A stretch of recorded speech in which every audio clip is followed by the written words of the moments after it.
What's up, everybody? Welcome back to Live with Lani. It's your girl, Lani, of course. We're here with episode 4 with our special guest. Come on, introduce yourself. Wow, Ricochet. Am I looking over here? Yeah. Episode 4, huh? Episode 4. Wow, I feel special. You are special. Yeah, I am. Don't right. feel special. You are special. No, I know.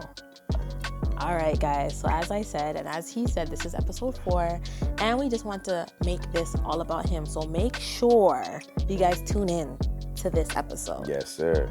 Okay. It's kind of weird because usually I'm asking the questions usually. Really? Yeah, so I'm kind of in the hot seat now, but... Who have you interviewed? That was a long list. Tell me your favorite interview.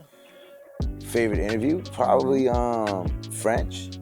French Montana? Yeah, because it's kind of like, some common people, and then we met a few times before, so that was a cool interview. Just down. It didn't feel like an interview. See, I don't like to do interviews. I like to have conversations. I like that too. Yeah.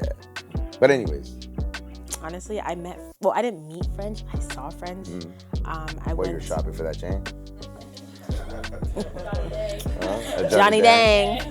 All right. No, I went to the Super Bowl in Vegas in February, and I was just in the club, not in the club, like everywhere is just like casinos.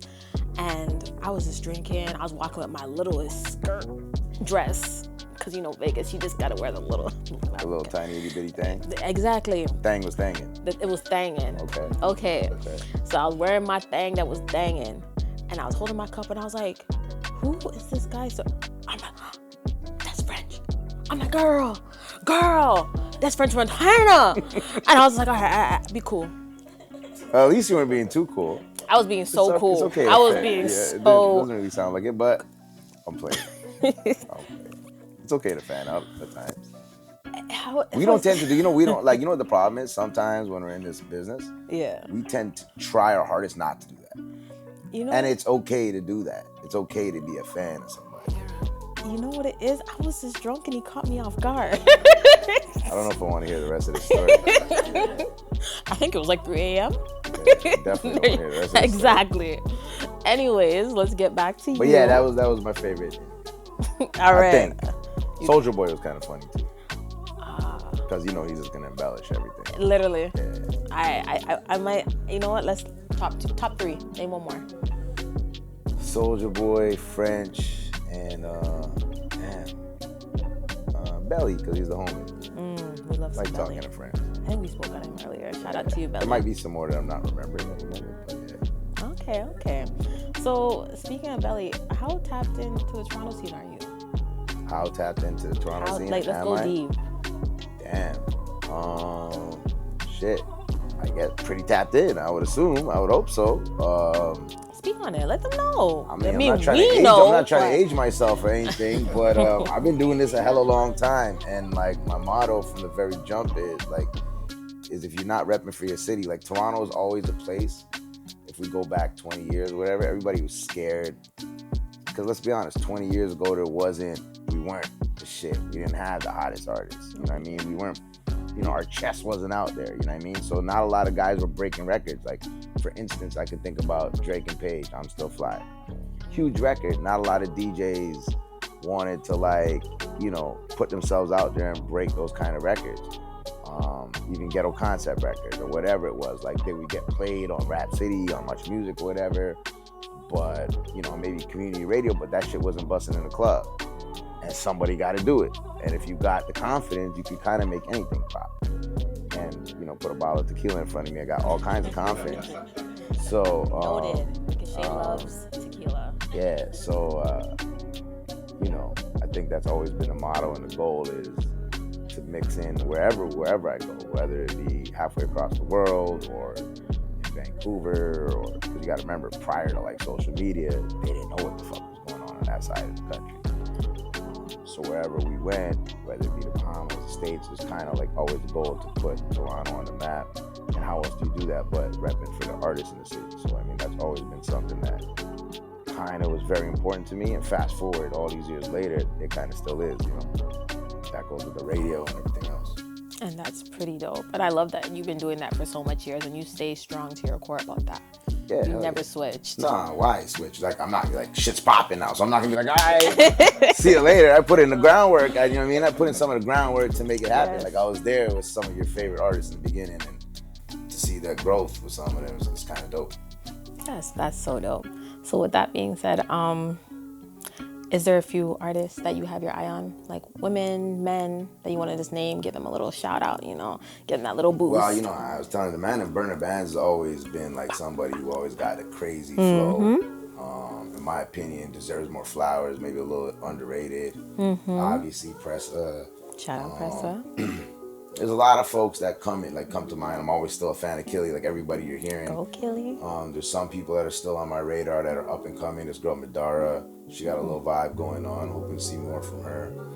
I'm always paying attention. You know, it's just it's not really about who's talented, because talent can only take you so far. Exactly. Like how strong is your work ethic? Because I come across talented individuals. 6 months later, they're gone. Like, it's not an easy game to stay in. Consistency is key. Especially if the bread's not coming right away. A lot of people give up real quickly. So I'm looking for who got like the strong work ethic and who can go the distance. And I appreciate that. Now, I just want you to name one more female.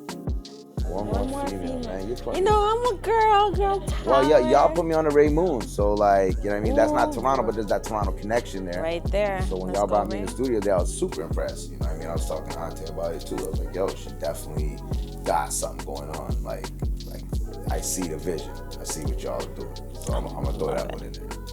I'm so proud of us. Yeah, we'll see. Give go team Ray. Give yourself a little bit. Yeah, there you go. Hell yeah. If you guys do not know, I am part of Ray Moon's management team, so I'm gonna always root for her, of course. Do your thing. Give yourself some flowers. I would have brought a dozen with me, but I didn't know we were actually doing it. Now I want to know, which artists come up did you see coming a mile away before? Drake? Yeah. Is that biased? No, hell no. I mean, there's people in this room who can tell you that. Like, the first mixtape was Room for Improvement. I remember my man introduced us outside of Fluid nightclub. At that time, he was doing Degrassi. He came up to me, he's like, yo, this is my mixtape, blah, blah, blah, blah, blah. I remember listening to the mixtape on a drive to Windsor. And I told the man in the whip, I'm like, yo, this dude is going to be bigger than Jay-Z. And everybody thought it was hella crazy. And I thought maybe looking back now, saying something like that, probably sounded stupid crazy. But There was just something that you heard that I'd never heard in Toronto ever. Now, could that be due to his family being out of Memphis, him spending time wherever, possibly? Yeah. But there was just something different about that one record. I forget the name of that one record. But as a working relation kept going, and we had him in the studio doing like intros to the mixtapes with other artists like JD Era and Tona and Preem and Belly. Shout out Era. You started seeing the beginning of what I want to call New Toronto. The torch was getting passed on from the Shot Clairs and the Socrates and the Cardinals and the Julie Blacks to this new generation of guys, like I said, the Tonas, the Eras, the Drakes, the Preems. Belly was coming in from Ottawa a lot into Toronto at that time, and you seen this new scene building, and you kind of were able to see where things were going. And just seeing him from the very beginning, I was like, yo, this is on.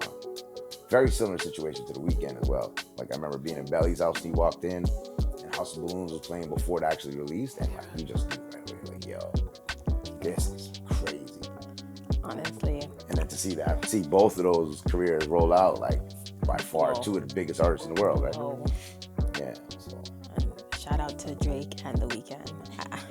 I mean, those are two obvious answers, but to witness it from like the come up and to see what's gone now, it's crazy. And that's dope. That's so dope that you got to see all of that. You know, a good chunk of that was in the house. You know, I was inside. But I was most definitely watching what was the channel? I think was it 29? Like I just remember it was 29, 49. Unless you were like in the East End. Much music, yes. Unless you were in the East End, it was like two different separate channels. That sounds like a memory. You're trying to like literally. I was like, what channel?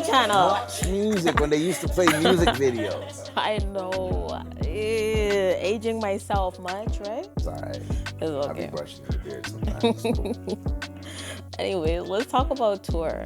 I know you've done a few. Wow, yeah. So when you're off a tour, what's something you miss about tour? You kind of like, when you come home, and this was a realization, like, I just had Trey Songz in the city, and our relationship grew on tour, and I was like, yo, I got to bring you to the city and do a show. So we did a show at Rebel, and then he stuck around for 3 or 4 days. And, I'm at home, so I have responsibilities. I got 2 kids, I got a radio show, I got a business going, I got a lot of things happening. So we're out every night till 6 o'clock, and coming back home at 6, 7 in the morning and continuing your day is rough. So when you're on tour, it's kind of like you don't got those responsibilities. You got a driver there for you. You're going back to a hotel. You could pop off your laundry on somebody depending on what the tour is. And then you're with other people who have the same passion that you do. You know what I mean? So you're with other creatives and just seeing things unfold, like being in a hotel lobby and seeing T-Pain, T.I., Fab, and Trey just impromptu studio session in like some off room in a hotel and witnessing these things, right? And again, that's where we go back to saying sometimes it's okay to be a fan, right? Because sometimes we're too cool to want to do that. So just to sit back and be a fan of the craft and just be in the mix and think, you worked this hard to get to somewhere. And now everybody's looking at each other like equals. Yeah. So, I mean, a combination of all that makes touring special. And most importantly, like, days off. Like, I'm a type of person, I'm going to jump on one of those rent-a-scooters and, like, scoot around, get away from everybody, and scoot around by myself and just be a tourist, and enjoy different places that, you try to tell the 13-year-old kid that grew up in the hood here in Toronto that I'm going to be in Australia or I'm going to be in Asia or I'm going to be in Europe and Germany. Like, I'll be like, hell no, that's not going to happen. So to see those things come to fruition and be in those situations, just reminds you from where you came from to where you are now. So I think a package of all those things makes those moments super special. And that's dope. Yeah. So a lot of the guys, a lot of my guys not around to be able to see those things. So I do it for them. I do it for my folks. Shout out to the people. So that's the good of tour. Yeah. What about the weight gain of tour? The weight gain and the bad. Nah, the weight gain, I don't like, I'll be honest with you, you're going so much that, like, I lost weight on this last tour. We did Juicy Fest, which was 9 dates, almost 4 or 5 weeks across New Zealand and Australia. And I'll be honest with you, I was partying so much that you're forgetting to eat at times. And when I say party, it's not all party, but it's working. But it's literally like landing, I'm sure other people can tell you this, land in the city, sound check into the hotel for 2 hours, do the show, and then you don't want to leave the show depending on what your time is. There could be 2 or 3 acts after, like I was DJing for Mace, so there's still a couple acts after, so we're hanging out, and then you get back from the show, and then everybody's going out after. So it's like sometimes you forget to eat, so I didn't really get in a weight gain, but I'll be honest with you, the exhaustion gets to you at times, at least to me. You know what I mean? Just sheer exhaustion and see how far you're pushing yourself. And I don't think I could push myself that hard at home. Yeah. At home I can. Like, I'm tapping out after 5 or 6 days. And even that is going crazy. So to be, in different time zones, traveling, checking in, checking out, not sleeping, and still going somehow, some way, it's kind of wild. But the exhaustion is definitely the one thing that's like the worst part. And hangovers, massive.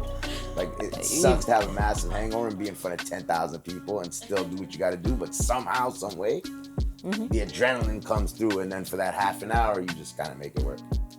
Does it come through, or no? For me, it definitely comes through. What we spoke about off the camera about the IVs, does that come through? You definitely need that at times, yeah. So in an emergency, you might have to get that IV and get yourself right. You know what I mean? That little extra. But boost. I prepare. I got like, I might look. I got a whole pharmacy with me. I got like the B12, milk thistle, charcoal. I got all that to make sure my body's right. You got to take care of yourself. That's dope. I got Advil in the bag. I might have some granola bars or something in there. It's like you're not yourself when you're hungry, right? There you go. Snickers, Joe Pesci. Yeah. All right. So what was it like touring with me? Because you did mention you were his DJ. Like that. That's another crazy situation. That's dope. That was dope because I wasn't expecting that. Like, I just got a call one day from my man. He's like, yo, Mace is looking for somebody to tour with, a new DJ, and like you came to mind, and he's kind of interested in talking to you. So you connect, and then you meet each other. Like, we met each other for the first time on the road at the airport, I believe. So hold on. Did you fan out? It's okay to fan out. Nah, like, so when I use that word fan out, I'm not like screaming or like, you know what I mean, foaming or anything. but nah, like, let's be honest. This dude is by far one of the most legendary rappers and has a huge impact on hip hop in general. We're talking about the golden era of hip hop. We're talking about Bad Boy, and let's be honest, like, would there be a Bad Boy without Mace? But because the relationship is so cool, you tend to like. I kind of forgot about that. Mm-hmm. You know, where there's a couple of moments where we might be having difference of opinions, and sometimes I'm getting a little loud, and he'd be like, "Yo, bro, like, I get it, like, yeah, passionate, but like, chill, this is my shit." I'm like, "You're absolutely right, my bad," like, But nah, it was just a full circle moment because in the '90s, again, I'm not trying to age myself or anything, but in the '90s, playing those records in the club was like the shit. Like, you played More Money, More Problems or whatever it was, it would turn the club up. I'm dancing now. It's in my head. And you fast forward and you're performing those records on stage. There's definitely moments when I was looking back at the footage, I was like, yo, like, I've been around people, whatever, I've been on tour, but this is crazy because this is a legacy artist. Like, he will go down in history as a legacy hip-hop artist. Like, there's never going to be a point in history where we forget about Mace or Bad Boy. Never mind with what's happening with whoever.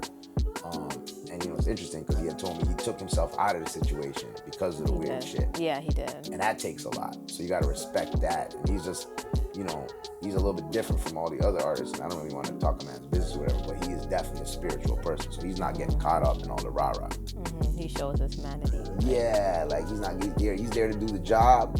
He'll, go shopping, whatever, but it's like he's probably been around enough to know that he ain't going to be out till 6 in the morning. Yeah, he don't care. He's still a man of God, so that was dope, man. It was a full circle moment. And that's so dope. Yeah. You spoke about a few artists that you've worked with or been around. What's your favorite memory with one? Or two memories? I mean, yeah, coming off this last tour, Europe, Asia is always some place you think, whatever, it happened. But going to Australia is a trip. The traveling in itself is kind of crazy. Being around somebody like Mace was cool. I mean, touring with Belly was mad cool too because, like, you're friends with these people. Mm-hmm. So, being on the road with Belly, he's like a super creative, talented, like, I would call him a genius. Like, his pen game, and we were talking about this off camera, his pen game is crazy. So, watching the creative process. Shout out to you, Belly. Watching that creative process of him in the studio and penning joints and recording stands out because every time he was doing something, you're like, how is this guy doing this? Like, how is he putting himself? You got to remember, he's written for Beyonce, The Weeknd, and multiple others. So you got to remember, how is he to watch somebody put themselves in another person's shoes and write like that is crazy. So, that definitely stands out for sure. And in the early days with, like, I would be a liar if I didn't say the early days with Drake was mad cool. You know what I mean? Just watching that come up, like you said, we touched on that. And about being in the studio playing 2K and seeing all that before it actually kicked off was just hella cool. That's dope. I'm not trying to name drop, man. As you know, name drop. Yeah. Let's hear it. I think it's the first time I ever talked about that on camera. But anyways, yeah. I just want to ask about with the Belly, like, he's a great writer. Yeah. And I noticed that a lot of writers, they tend to go into the shadows after a while because they're so busy writing. And everybody knows that in the industry that writing is more lucrative than being an artist. Yeah. So do you find Belly did that, or is this something that he naturally became a family man? When we say the word genius, you look at like musical geniuses or creatives or artists in general throughout time. They've always had this mystique about them. When you were that level of your artistry is at that level, there's gonna be some recluseness. Like, I think we see that sometimes with Kanye. And I tell people, to me, he's the modern day Mozart or Beethoven. Like, he'll go down in history as 100 years from now, they'll probably be in the same conversation, although the drama and everything else that attaches itself with it is different. But I think when you talk about artists and creatives like that, I think there's always some mysteriousness and shadows that, like, they're not always going to be front page all the time. Some artists actually like the front page. They do. I've witnessed it. Some. Very much so. What did you witness?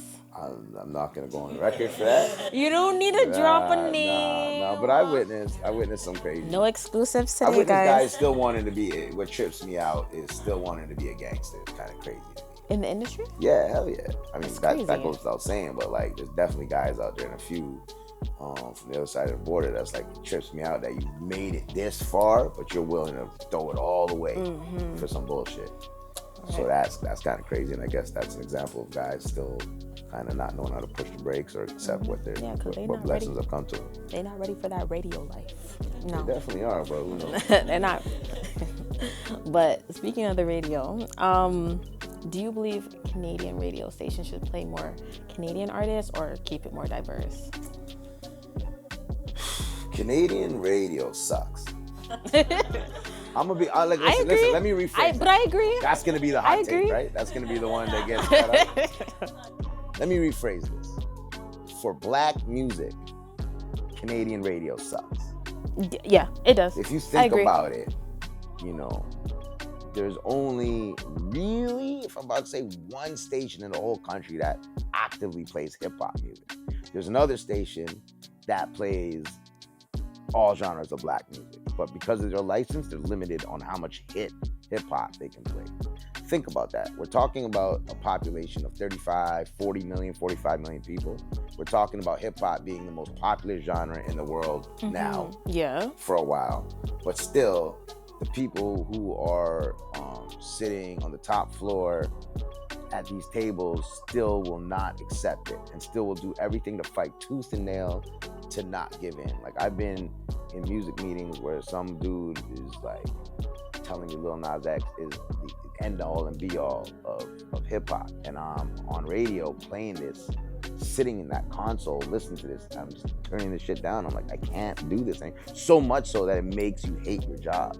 Yeah. Because you're faking the funk a little bit. You know what I mean? Like, you got, and it's just, it pisses you off to see that they're not letting us drive the car. No matter what, they're gonna leave us in the back seat. Doesn't matter how much experience you have. Doesn't matter like how much time you put in this game, how much effort you put in to build the scene out here, how much of an expert you are in the music, how tapped in you are. It does not matter. Some dude who comes from a rock and roll background is gonna tell you what's hot, and that's fucked up. I've heard that. That is super fucked up, you know. And there's the corporations here in Canada, and I might get blackballed or whatever. Really, I don't give a fuck. But like, the corporations here in Canada just don't believe it. And it all comes down to advertising. Advertising is what drives radio. The people that are buying the national campaigns, they don't believe in hip hop either. So they're not going to look at the hip hop stations and say, we're going to spend money here or spend money there. It's just flawed. Canadian radio is flawed. I'm lucky enough to be in a situation where it's almost like on some FUBU shit, for us by us. Yeah. Where, you know, there's 3 of us who are in the leadership team. Big shouts to my guy Randy from Vibe. Hi, Randy. The OG mastermind, who's always been a big bro to me and a mentor, and has been putting me in positions in radio to flourish. Yeah. We get to call the shots. So it's not like we're basing what we play or what we add on like whack ass research or some dude who doesn't know what's going on. If we feel a record's hot tomorrow or it's yesterday, it'll be on air tomorrow. Okay. You know, we're able to do that. But we're also not for profit, which kind of changes the game a little bit. Okay, so sponsors, you heard him? Hell yeah. You heard him? Cut the check, man. Stop giving the, you know what? Stop giving the weirdos the bread. How about that? There you go. So can an up-and-coming artist submit some music to you? Yeah, hell yeah. We got a whole show called the Made in Toronto Takeover, which is an hour. Like I said, you know, when I was somewhere else, it was kind of like at 11 o'clock. Now where I'm at, it's at 6 o'clock, so that's considered the drive. That's a good time. Slot. It's an hour of all homegrown talent. You know, you don't gotta be in a record label situation. You don't gotta have 500,000 followers. You just gotta have good music, and you gotta have a plan. Like we were saying this off air, I believe too, is like, or just before, it sucks, you know, rocking with artists, but then they just give up on themselves. Yeah, the consistency is key because they don't see it, right? We live in an era where instant gratification is just wild. Like somebody wants things to happen within a week, 2 weeks, and it sucks to see some artists just give up when they don't see it happen within a few months. So as long as you got a plan, you got a vision, you got dope music, myself, Mastermind, my dude Randy, or whatever, we're gonna support it and we're gonna put it on the air. So all the time, like Most artists already know how to tap in. Like on Instagram, tap in now. Tell them I'm again. gonna lie to you. Tell if them I again. say I can get back to you can tap in Ricochet on there on Instagram, but I can't get back to everybody. So, artists gotta have patience as well. And I get a lot of artists like, yo, find me on this thing or blah, blah, blah. But that's not the case. Like, you know what I mean? I can only reach out to so many people. And like I said, there's only a limited amount of space on it. But definitely, if you're consistent, you reach out the appropriate way. Like, you got to make relationships in this business. Mm-hmm. You know what I mean? Like, you got to know somebody that knows somebody that knows somebody. Yeah, or you can do that. Just sometimes, like, just tap in. Like, a man told me, like, yo, sometimes it's cool, like, because we have this, like, mentality here in Toronto, like, I'm not begging nobody nothing. That's the worst mentality. Right? But I'm not begging, though. I'm not begging. And, like, I'll use Neo, for instance. I was talking to my man. I'm like, yo, we should, maybe book Neo to do a show. He's like, you have his phone number. Have you ever texted him? No, because I'm not begging. And that's what I said. I said, yo, I don't want to beg the man. And he's like, yo, y'all are fucked up in Toronto because only you have that mentality. The man gave you his phone number for a reason. Like, Neil, what's up? But I'm thinking, like, I don't want to bother the man. I don't want to come off beggy or whatever. But so I'm guilty of that shit too. But what he told me is just randomly tap in with the people that you want to connect with, you want to work with. Yeah. And then shit will flourish organically. Especially if you have access to them. Yeah. Like, what? Yeah. I mean, if I had Neil's number, I might pocket dial him by accident. Like, oh, my bad. It was a FaceTime. Hey. How you doing? Facts. But yeah, I'm guilty of that. I think we all are. But I think we got to shed that mentality. So, of course. A little tidbit of information to artists. Mm-hmm, mm-hmm. What else you got there on that phone? What else? Don't worry about the phone. How about if I go off the membrane? That's good. How about this? So you are so versatile. Am I? You are. Okay. I did a little 1-2 research, but I'm not going to talk about it. I want you to talk about it. Out of everything that you've done, what is your favorite thing to do? Still being in a nightclub. That's what I started doing. Like, Boots with the Furs nightclub? Or like whatever. The TikTok version I don't nightclub. care as long as it's not fake. I don't want to be in front of like people who are just faking it. But I like it a lot. If I'm in it, listen, this is what got me on this journey is DJing. I was watching TV one day. There was a show called Electric Circus. Mm-hmm. I was mad young, and the DJ just looked like the coolest motherfucker like ever. And I'm like, yo, that's what I want to do. And I lived in a fucked up neighborhood. My mom caught wind of what I wanted to do. My brother told her this would probably keep him inside. Mm-hmm. So, luckily, you don't see this all the time. I had like support from my family to do this. And thanks, Mom and brother. Yeah, rest in peace, Mom. It kind of led me down this path. Like I never thought at 13 years old, all these years later, I'm gonna be doing this. It was a hobby. And the thing is, like DJing, why it means so much to me for rocking the crowd is because it's like it's the tree, it's the roots. Mm-hmm. And from the tree, the branches started coming out. I'm like, all right, like I'm doing concerts, on the nightclub, like, on the radio, doing business, doing all kinds of shit that came from this. So I never forget about that. Like a lot of times I'll be like, people ask me, why the fuck are you still doing this? You're doing so much other things. Like, I'm like, yo, because it still gives me joy.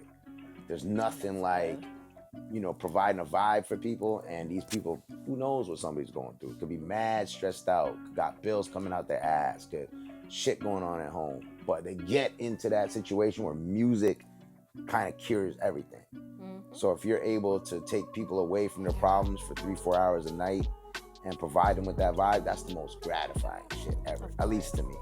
So, out of everything I do, that's why I'm still, like, I try to cut back a little bit, but that's why I'm still outside. Like, you probably see me on King Street, still doing what I gotta do. I haven't seen you on King Street. I'm out there. So if I see you on King Street, you can get me in for free? I got you. Okay, because I don't want to pay. I'm just a girl. I got you. You don't need me. You already know you're good. You're good. You just showed them the Johnny Dang. So, what's your hidden talent that nobody knows about? Maybe just your wife. But no, not those hidden talents. I probably should have pursued a rap career. Really? I probably should have. Do you have a track that nobody's heard? There's a few of them out there that I probably recorded. All right, I'm going to hear those off the camera, guys. Who knows where they're They're on I'm gonna go inbox your wife. She has them. But nah, like, yeah, you know, I could spit some bars. You know, sometimes I'd be going off in my head, and I always kind of regret that I didn't chase that, laying down a little bit more. Yeah, but you know, at that time, it wasn't viable. It wasn't a business. When I would have done it, it wasn't viable. Like, it just wasn't. I needed to make money, and that wasn't making money. So. Makes sense. But needless to say, that's a good example of you probably should follow your passions, because look where it is now, and with all the connects and all the links, probably wouldn't have been far stretched to kind of make that happen. I mean, there's still time. You're still here. You're still connected. Yeah. No, I'm interested in seeing, you know, being there to kind of give a hand to artists to flourish. That kind of, you know, gives me joy. Not so much. If I do something like that, it'll be for myself. Like, do your own. If I record a record, if I hit up Ante on a Tuesday when y'all ain't here, hop in the booth. Hit up Ante. Yeah, you know what I mean. I'll probably do that just for my own shit, just so I can enjoy it myself. Okay. So what is next for Ricochet? Man, what's next? I'm trying to give, like, you know, city a run for its money, like, you know. Deeds? I just really want to offer more shows. I think right now I like producing concerts, events, and then, you know, after the pandemic, I never really hit the road as much. So prior to that, I was traveling a lot DJing, so getting back into that, just having fun. Like, whatever gives me joy is what I'm gonna do. I don't want to put myself in a box and say I'm only gonna do this or do that. But right now, actively working on this concert company called Best Night Ever, and just putting on dope shows. You know, like, tired of seeing quote unquote vultures eating that have no connection to anything. So, and bring back some of these nostalgic artists. You know, we're in the young era. That's what it is right now. Yeah, that's the vibe now. Like, when I go to these, when you go to those shows, if you're in Vegas, you see Luda's doing the residency, Nelly's doing the residency, T.I.'s doing the residency. It was so fun. It's not like, you know, unfortunately, it's not Key Glock or whatever. Nothing's wrong with that. No, there's nothing wrong with that. But you just see the joy that people get from, like, those nostalgic artists, and they can still rock a crowd and still sell out an arena. So that's what I'm focusing on. You know Lloyd Banks is coming. I do know Lloyd Banks is coming. Are you going? Possibly. Are we going? I don't know. I don't get time to go do shit like that. But you just said possibly. Is it like on a Monday or Tuesday? Then maybe. But if it's like Thursday, Friday, Saturday, Sunday, those are working hours. I'll be there, whatever. Yeah. But I do appreciate you coming in with us. Since you're not going to connect me with Lloyd Banks, I'm not the connect for Lloyd Banks, unfortunately. I can make the Neo shit happen. Maybe that'll be the first phone call. Like, yo, you know. All right, guys. You guys heard it here first. He's going to connect me with Neo. Yeah. So you just don't want the Neo from BMF. I don't know if you watch BMF. You don't want that. No, I didn't watch it. What do you do? He's dope in the new season. Okay. I'm going to go watch. I'm going to watch it real quickly as soon as the cameras turn off. Yeah.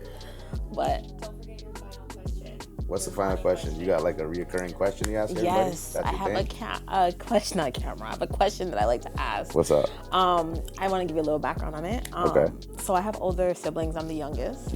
I used to always watch this movie called Brown Sugar. I don't know if you remember it. No. It has Sanaa Lathan and a few. What's her name? Ari something's husband. I forgot his name. God damn it. Okay. But she worked in the music industry, and she used to ask the question when she used to work with all the artists, like, when did you fall in love with music or hip hop? When did you fall in love? Fell in love with music. Michael Jackson, Thriller. Thriller? Yeah. Do you know the dance moves? Don't worry about it. Let's just say I had the red zipper jacket. Oh, I had the red zipper jacket. It's safe to say he knows the moves. No, being a kid and discovering Michael Jackson. Before that, I think I was just listening to whatever my parents listened to or my brother listened to. But Michael Jackson was the first album like I ever bought. That's dope. Like, I remember that shit. That was like a game changer. And then later on, I think, like, again, I'm not trying to age myself here, but NWA was crazy because, like, I know I wasn't allowed to listen to it. And I was mad young. And just hearing shit like that, not to say that you know, Toronto.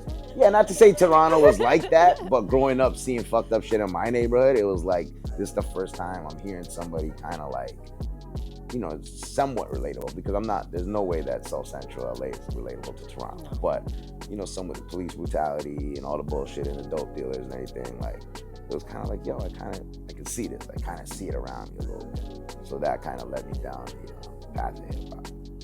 That's so dope. Yeah, but the Thriller joint was definitely, when you said that, it was like an instant. That and maybe Billy Idol, Uptown Girl. Okay. Don't judge me. He's a dope artist, by the way. Before I let you go, yeah, I have one question. I thought that was the last question. No, one more, just because you said Thriller. All right. Do we start this way or this way? This way. Okay. No. No, it might be left. It might be left. Yeah, I think it's left. Yeah. That's going to be the cut too, right? Right, maybe. On a boomerang. Anyways, guys, I do appreciate you guys for taking the time to hear us out. Sitting with me, Lani, on Live with Lani, episode 4, with our lovely guest. Come on. You're making me do this again? Yes. You're supposed to do this part. You're Ricochet. the DJ. It's Ricochet. Nah, say God like a damn DJ. It. DJ Ricochet. Is that what you want? Yeah. Bye, guys.